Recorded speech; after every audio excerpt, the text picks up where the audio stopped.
Mesdames, Messieurs, bonsoir et merci de votre fidélité. La communauté internationale a célébré le 5 juin dernier la journée mondiale de l'environnement. L'édition de cette année a tourné autour du thème de la lutte contre la pollution plastique. Le Bénin s'est engagé depuis quelques mois dans la lutte contre les sachets plastiques en dotant le pays d'une loi. Que prévoit la réglementation et comment éliminer le plastique du quotidien des Béninois? Je reçois M. Bertin Bossou. Il est le responsable de la gestion des nuisances et pollutions au ministère du Cadre de vie. Il est également le point focal de la Convention de Stockholm sur les polluants organiques persistants. M. Bossou, bonsoir à vous. Merci, madame la journaliste. Dites-nous, quand on parle de pollution plastique, à quoi cela renvoie? Oui, en fait, la pollution plastique, la pollution vient de polluer, qui veut dire salir, souiller, profaner. Donc, c'est sali par les plastiques, souillé par les plastiques, etc. Donc, cette pollution, c'est une pollution qui a assez d'impact dans l'environnement aujourd'hui. Ça impacte tous les compartiments de l'environnement. C'est pourquoi la communauté internationale a retenu ce thème pour pouvoir célébrer la journée mondiale de l'environnement. Pourquoi avoir mis l'accent spécifiquement sur la pollution plastique? Oui, c'est parce que les plastiques ont envahi tous les compartiments de l'environnement aujourd'hui et à cause des impacts sanitaires et environnementaux, et y compris aussi socio-économiques, il urge d'éradiquer cette pollution pour que nous puissions vivre dans un environnement sain. C'est à cause de ça que la communauté quand même a émis ce thème qui est un thème d'actualité parce que c'est des thèmes d'actualité qui sont traités au cours de ces journées mondiales. Quand on parle de plastique, est-ce que ce n'est pas parce que c'est pratique que tout le monde se rue sur les plastiques? Oui, c'est pratique, mais les impacts sont tellement plus élevés qu'il urge qu'on laisse ces pratiques-là.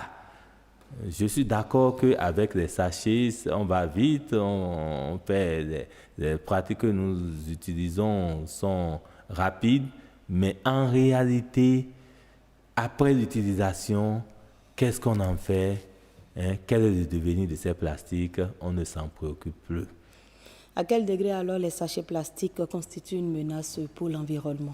Oui, le degré est vraiment élevé. On ne pourra pas vous dire le taux, mais on a constaté que les plastiques seuls sont responsables de 7 millions de décès au niveau de la pollution de l'air, contre 1,9 million de décès dus au VIH. Vous comparez ça. Quel est le lien entre sachet plastique et VIH? Non, c'est pour montrer qu'au niveau de VIH, nous crions VIH parce que c'est des maladies. Mais les sachets plastiques sont plus dangereux. Mais les sachets plastiques sont extrêmement plus dangereux. Quels sont leurs impacts? Leurs impacts, il y a les impacts environnementaux et les impacts sanitaires. En matière d'impacts environnementaux, nous avons la pollution esthétique. Les carnivores sont jonchés de sachets. Et ça entraîne la stagnation des eaux usées et ça entraîne aussi des inondations. Ces sachets aussi à la pollution du sol parce qu'enterré dans le sol, ça ne se dégrade pas. Ça a une durée de dégradabilité d'environ en moyenne 300 ans. C'est entre 200 et 400, donc une moyenne de 300 ans. Donc ces sachets-là, en s'infiltrant dans le sol, ça empêche l'eau d'aller au niveau de la nappe phréatique. Et ça empêche aussi les racines des végétaux qui doivent normalement absorber l'eau et les sels minéraux pour se développer. Ça empêche ce système-là de telle manière que la plante n'arrive pas à réaliser la photosynthèse qui est le phénomène important de croissance des végétaux. Quand on brûle également ces sachets plastiques... Bon, ça, je voulais en revenir, c'est la pollution de l'air par les fumées issues du brûlage. C'est extrêmement dangereux parce que ça libère des substances toxiques, des substances de l'annexe C de la Convention de Stockholm. C'est les dioxines et les furanes qui sont des substances cancérigènes. Et conscient de tout ça, les députés ont voté en novembre dernier une loi sur les sachets plastiques au Bénin. Qu'est-ce qu'on peut retenir de cette loi dans notre pays? Je tiens à rappeler que cette loi a été votée le 3 novembre 2017 et a été promulguée par le chef de l'État le 26 décembre 2017, compte tenu de l'urgence et de l'importance de cette thématique pour mettre les Béninois dans un cadre de vie sain. Ce qu'il faut retenir, c'est une loi qui comporte 5 chapitres.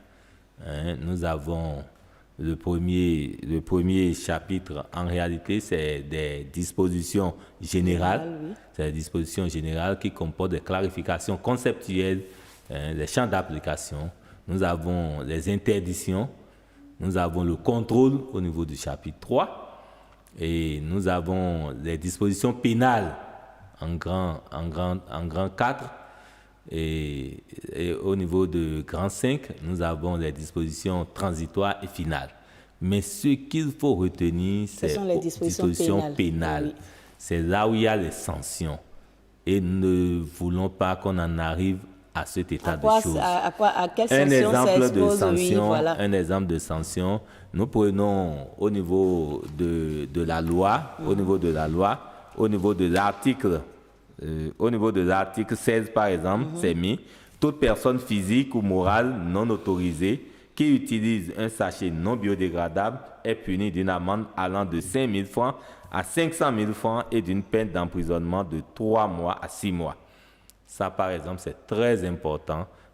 De plus, nous prenons l'article 17 où toute personne qui jette un sachet en plastique par-dessus bord des véhicules ou bien dans la rue est punie d'une amende de 5 000 à 100 000 francs. En quelque sorte, c'est tous les utilisateurs qui seront sanctionnés. Tous les utilisateurs seront sanctionnés, tous les importateurs seront sanctionnés, tous les producteurs de sachets non biodégradables seront sanctionnés. Est-ce qu'il y a des producteurs de sachets non biodégradables sur le territoire béninois? En fait, il y en a déjà parce que il y avait des usines qui produisaient déjà des sachets non biodégradables. Okay. Ces usines vont se convertir en une usine de sachets biodégradables et 100% végétal, c'est-à-dire fabriqués à base de résidus de manioc. Revenons d'abord aux sanctions, on va parler. Oui, au niveau des sanctions, je disais tantôt que celui qui jette par-dessus bord de véhicule est puni d'une amende allant de 5 000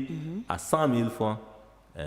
Et le conducteur de ce véhicule est puni d'une amende de 20 000 francs. Et si je n'étais pas informé qu'il y avait quelqu'un dedans? Non, dès que vous rentrez dans le véhicule, le conducteur a l'obligation de vérifier s'il y a des porteurs de sachets plastiques. D'informer que dans ce véhicule, on ne jette pas un sachet par-dessus bord d'un véhicule. Et à ce titre, il doit y avoir des poubelles pour récupérer des sachets. Voilà. Et la loi a été votée depuis plus de 6 mois. À quand la mise en application effective? Quelles sont les mesures prises au niveau du ministère pour mettre en application cette loi sur les sachets plastiques? Oui, l'application de la loi avait même déjà commencé, même avant le vote et la promulgation de la loi, parce qu'on a commencé les préliminaires, c'est qu'on a commencé la sensibilisation de tous les acteurs de toutes catégories socio-professionnelles. On a sensibilisé les responsables des marchés, les boulangers, les douaniers, les agents de contrôle, les agents assermentés, les éducateurs, les inspecteurs de l'environnement, les policiers, etc. Tout le monde a été informé et la population. Tout le monde a été informé et ce monde-là fait partie de la population. Oui, mais il faut toucher les couches les plus vulnérables. Oui. Ceux-là même qui utilisent réellement ces sachets plastiques. C'est vrai, mais on a touché ces couches les plus vulnérables. Parce que quand on descend sur le terrain, ce n'est pas l'impression qu'on a. Les gens se disent, mais bon, on nous interdit les sachets. Il y en a qui disent qu'ils ne sont pas informés. D'autres, c'est que, bon, on nous demande de ne plus utiliser les sachets. C'est à partir du jour où on punit le Béninois qu'il est informé. Donc, à ce titre, nous n'allons pas baisser les bras. Nous allons continuer par sensibiliser. Et je tiens à vous rappeler que le mois de l'environnement, on a concentré comme la thématique cadre avec la loi actuelle que nous avons, que le Bénin a voté et promulguée. Nous profitons de cette période pour sensibiliser dans tous les départements et dans toutes les communes. Et on s'appuie sur nos directions déconcentrées à travers les ONG. Nous avons un certain nombre d'ONG, près d'une cinquantaine d'ONG qui s'activent dans leur domaine de compétences et qui sensibilisent les acteurs, les couches les plus vulnérables, comme vous venez de le dire. Oui. C'est ce à quoi on s'est entendu par rapport aux thèmes de référence qui ont été confiés à ces ONG. Donc, votre préoccupation est largement prise en compte au ministère du cadre de vie. Et par quoi on va remplacer ces sachets non biodégradables? Bon, c'est dit et la loi a été claire. Les sachets objets d'interdiction sont des sachets non biodégradables. Donc, il faut les remplacer par des sachets biodégradables. Et quand je dis biodégradable, c'est 100% végétal. Ce n'est pas oxo-biodégradable. Je vais terre à terre. Voilà. Quand je dis oxo, c'est que ça contient de l'amidon et quelques résidus encore de polyéthylène, c'est-à-dire des résidus de pétrole, c'est-à-dire constitués de carbone et d'hydrogène. Ça ne se dégrade pas. Donc, nous interdisons pour maintenir la santé des populations, pour que les Béninois puissent rester dans un cadre de vie sain. Et comment différencier les sachets non biodégradables des sachets biodégradables? Parce qu'en tout pour tout, on parle toujours sachets. Oui, il y a des tests scientifiques qui montrent le degré de biodégradabilité. Ça, c'est dans les laboratoires que ça se réalise. À l'œil nu, comment je saurais qu'on est en train de me servir? Quand vous touchez ces sachets, vous constatez que ce qui est avec du pétrole, ce qui est fait à base du pétrole, c'est un peu plus dur, craquelé. L'autre, c'est souple. Et quand vous sentez, c'est plus doux. Quand vous sentez ça, vous sentez même des résidus de manioc, c'est-à-dire de l'odeur de l'amidon, ce qui vous donne une idée. Mais ça, ce n'est pas un critère pour différencier à 100%.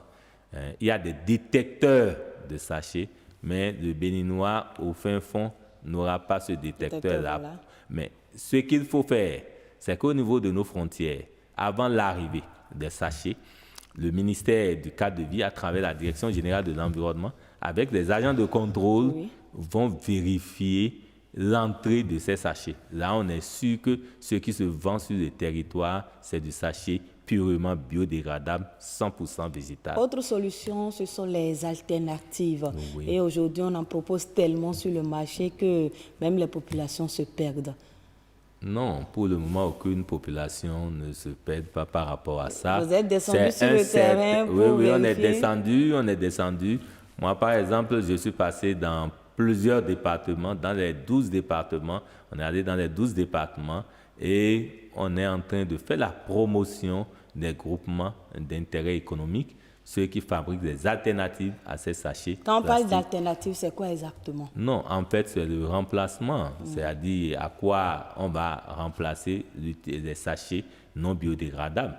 C'est par exemple des sacs réutilisables, des sacs fabriqués à base de jeans, des tissus en jeans, à base de tissus kaki, etc.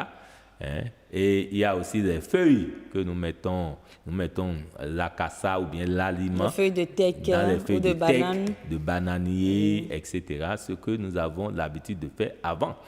Nous allons au marché aujourd'hui. Donc vous nous demandez de retourner à l'ancien temps. Oui, on retourne à l'ancien. N'est-ce pas une régression? Non, ce n'est pas du tout une régression. Il faut être en harmonie avec la nature. Il faut être en harmonie avec la nature. Aujourd'hui, on a fait l'expérience des sachets. C'est plus pratique, mais l'impact sanitaire est très élevé. Donc, il urge qu'on retire cette pratique de la vie quotidienne et qu'on adopte des comportements éco-citoyens. Et vous parlez d'alternatives de sachets et biodégradables. Est-ce que tout ça, c'est déjà disponible sur le marché aujourd'hui? Oui, c'est disponible sur le marché. C'est disponible et on vous rassure que ça fait partie des préoccupations du ministère du cadre de vie.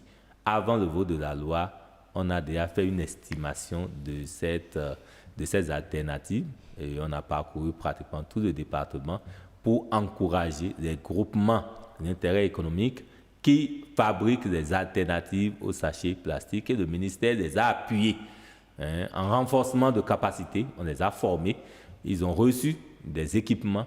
Il y a même des femmes qui transforment la jacinthe d'eau, qui est un végétal qui perturbe la navigation et qui est un fléau pour les milieux aquatiques.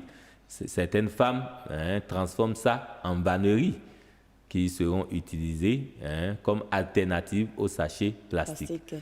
Donc, ces dispositions sont prises et le ministère a appuyé ces initiatives. Et en matière de sensibilisation, nous sommes descendus pratiquement au niveau de toutes les télés, les radios de la place communautaire, et les élus locaux sont informés et nous accompagnent, parce qu'au niveau de certaines municipalités, on va avec la langue du milieu. Nous allons avec la langue du milieu pour que le Béninois puisse être informé, de la stratégie de communication. Et Bertrand, par rapport au coût, est-ce qu'on aura toujours des sachets biodégradables à 5 francs, 10 francs, 25 francs ou 50 francs, comme on a l'habitude d'acheter, ou bien ce sera plus cher? Non, à quoi doit s'attendre en fait, le Béninois? Je vous avoue que ça ne coûtera pas plus cher, parce qu'il y aura les facilités qu'on va leur donner au niveau de la fiscalité. Donc, ils auront des allègements fiscaux. Les entrepreneurs, alors? Les importateurs qui vont aller dans ce secteur auront des allègements fiscaux, ce qui leur permet de vendre des sachets au prix où le sachet se vendait avant la promulgation de cette loi. L'objectif, ce n'est pas de s'enrichir. On est en train de régler un problème environnemental et le coût de l'inaction est élevé. Donc, il urge aujourd'hui que ces allègements fiscaux soient réalisés. C'est une réalité au ministère. Dès que vous allez dans ce secteur, on ne va pas vous créer de problème et on vous met dans de très bonnes conditions. Vous allez faire l'importation. Quel est le processus alors pour avoir un agrément? Parce que pour être importateur ou producteur de sachets et biodégradables, il faut avoir l'agrément ou bien être une autorisation. Oui, il faut se rapprocher du ministère du cadre de vie à travers la Direction générale de l'environnement. Mais je pourrais vous donner une idée des pièces à fournir pour obtenir l'agrément. Vous devez être une structure agréée par le ministère du Commerce parce que vous êtes importateur. Vous devez faire l'analyse du sachet dans un laboratoire agréé pour montrer que c'est 100% biodégradable, végétal bien sûr. Vous devez être à jour vis-à-vis du fisc et vous devez fournir des informations sur le fabricant, celui qui doit vous vendre, vous devez avoir toutes les informations sur ce qu'il produit, la quantité, la composition de ce sachet, etc. Est-ce qu'il y a des usines déjà fonctionnelles dans notre pays? Oui, il y a des usines qui sont en train de s'installer pour pouvoir produire des sachets biodégradables. Donc la production n'a pas encore démarré dans notre pays. Tout ce qu'il y a sur le marché, c'est importé pour le moment. Tout ce qu'il y a sur le marché, c'est des importations pour le moment. Mais il y a beaucoup d'usines parce que, vous savez, c'est des résidus de manioc. C'est des résidus de manioc, donc il faut faire une culture de champ de manioc en grande quantité. Ce n'est pas ce qui manque au Bénin quand même. Ce n'est pas ce qui manque, mais nous encourageons les producteurs. C'est pourquoi on a fait une sensibilisation au niveau des paysans aussi, pour qu'ils aillent aussi dans ce sens à cultiver, pour qu'on ait des résidus de manioc. Quand on dit manioc, ce n'est pas nécessairement le manioc. On peut avoir les résidus de patates douces, parce qu'il y a de l'amidon dans ces substances-là. Et l'amidon, c'est un polymère de glucose dont l'organisme en a besoin pour assurer son bon fonctionnement. C'est pourquoi c'est des matières sur lesquelles il faut mettre l'accent. C'est des nutriments de l'organisme. Donc si ça se dégrade, ça enrichit encore le sol et ça permet de nourrir les végétaux dont la réalisation de la photosynthèse permet à nous, êtres humains, de se nourrir. C'est une question de chaîne alimentaire. Vous avez dit tout à l'heure que les ONG qui vous aident dans la sensibilisation ont été dotées en matériel et les usines qui seront installées, est-ce qu'elles seront subventionnées également pour baisser un tant soit peu le coût de ces alternatives? Oui, je vous ai déjà dit que par rapport aux allègements fiscaux, ces usines auront des allègements fiscaux. Est-ce que ça suffit? C'est ce que je voulais savoir. C'est vraiment important, c'est vraiment important. Peut-être en renforcement de capacité aussi. Nous faisons des séances de sensibilisation, séances de renforcement de capacité à travers le ministère. Ils peuvent bénéficier de ces appuis-là. S'ils veulent s'installer en matière d'études d'impact sur l'environnement, ils réalisent, si le document est bancable, ça fera partie des documents qui vont passer plus vite. En tout cas, il y a des facilités qu'on va accorder aux promoteurs juste pour accompagner la mise en œuvre de la loi sur le terrain. À quand la répression? Oh, la répression, je ne pourrais pas vous dire tel jour, façon, on mais a entendu probablement c'est déjà dit. Nous faisons les 6 mois de moratoire. Qui sont passés déjà? Les 6 mois de moratoire viennent à échéance le 26 juin. Parce que la loi a été promulguée par le chef de l'État le 26 décembre 2017. Donc, ajouter 6 mois, ça fait le 27 juin 2018. Après ce préalable, nous sommes dans la période de répression. Comment va se faire la répression si jamais vous décidez à commencer la répression? Non, nous ne souhaiterions pas que le Béninois soit têtu pour qu'on en arrive là. Il faut qu'on se conforme seulement à la réglementation. Mais les autorités administratives, les autorités chargées du contrôle, chargées de la répression, sont informées et cette répression, c'est une lutte sans merci. Les autorités chargées, c'est la police? Non, les autorités chargées de la répression, naturellement, dans notre pays, c'est la police républicaine et certaines forces assimilées, naturellement.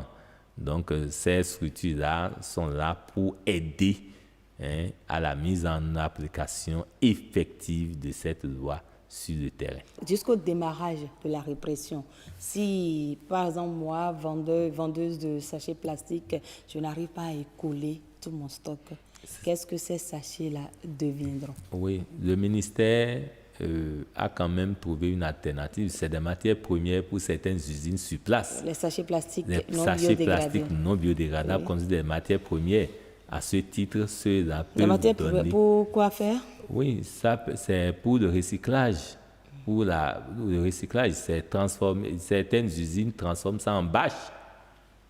Les sachets plastiques. Oui, les sachets plastiques. Donc, si vous amenez... Nous avons fait aussi une politique au ministère.